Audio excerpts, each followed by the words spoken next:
The colony ship arrived at Tau Ceti after centuries of travel, ready to begin human civilization anew. But when the colonists awoke from cryosleep, their scans showed Tau Ceti's fourth planet was now engulfed in nuclear winter. Billions of sapient aliens had destroyed themselves in war. Surveys found no survivors among the ruins, yet the planet remained livable, with water and viable soil beneath the ash. So the humans landed, deploying construction drones to build shelters and grow food. Tau Ceti 4 would become their new home. Over decades, cultures blossomed across the recovering globe, reborn from the ashes of annihilation. Humans walked where aliens had once built wondrous cities, now shattered remnants. They lived knowing sentience had failed here before, that civilizations frailer than theirs had crumbled. Some colonists felt they should turn back, find a younger world untainted by death, but most were resolute. This was their home now, to make of it what they could. They would not flee from the difficult work of building anew. As populations grew, sweeping forests and grasslands reclaimed what nuclear fire had erased. The planet came alive again, oblivious to its past inhabitants. But the colonists did not forget. Soon curiosity took hold. Expeditions began searching the ruins for records of those lost aliens, hoping to learn what dreams had lived and died here. Little evidence remained at first, just fragments. But with each discovery, the tragedy of Tau Ceti 4 came into focus. They had been architects, astronomers, engineers, builders of beauty and knowledge. Their aspirations mirrored our own, though their forms differed. But tribalism festered, unrest spread, and science was twisted to destruction. In a blaze of fear and hate, they unmade themselves. We humans vowed not to follow the same path, but the colonists feared they too might fail if vigilance faltered. For in reading the aliens' history, they saw their own reflections staring back, raw and fragile. Even now, the same elemental flaws lurked within. But where there is life, there is hope. And humanity survives, learns, keeps searching the darkness for light.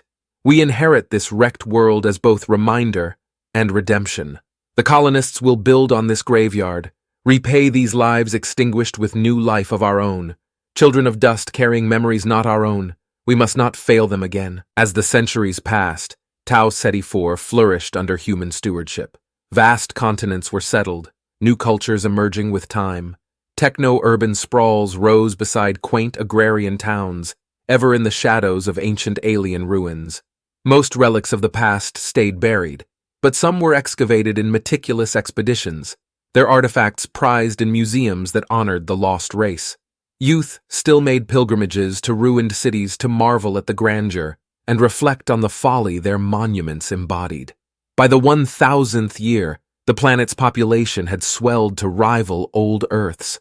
Humanity had been gifted a second chance here, when the indigenous race tragically scoured itself from existence.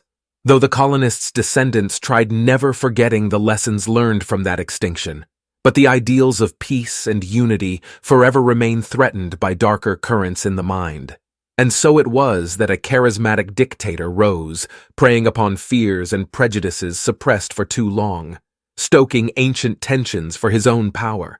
His hypnotic rhetoric ignited simmering class and political divisions into supremacist fervor, turning people against each other. Too late, the markers of impending calamity were recognized.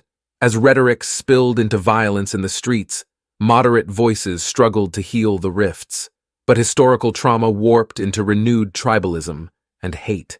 The demagogue cried for military action, whipping crowds into unanimous choruses, drowning wisdom and compassion under screeching calls for blood.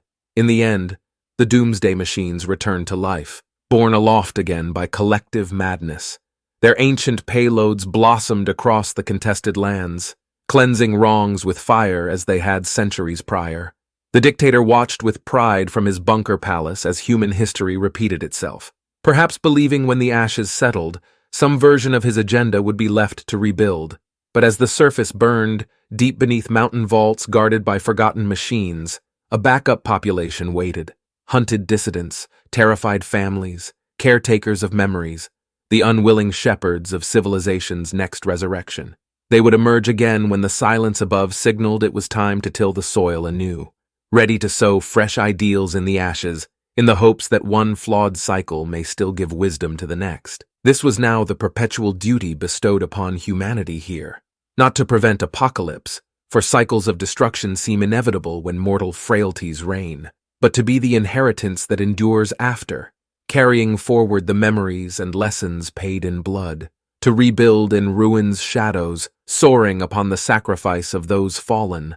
This haunted world would be their perpetual monument, their eternal redemption. Humanity alone now carries its memory, children of dust, bound together across one civilization's ruins, ever striving against the darkness within, ever transforming tragedy into rebirth.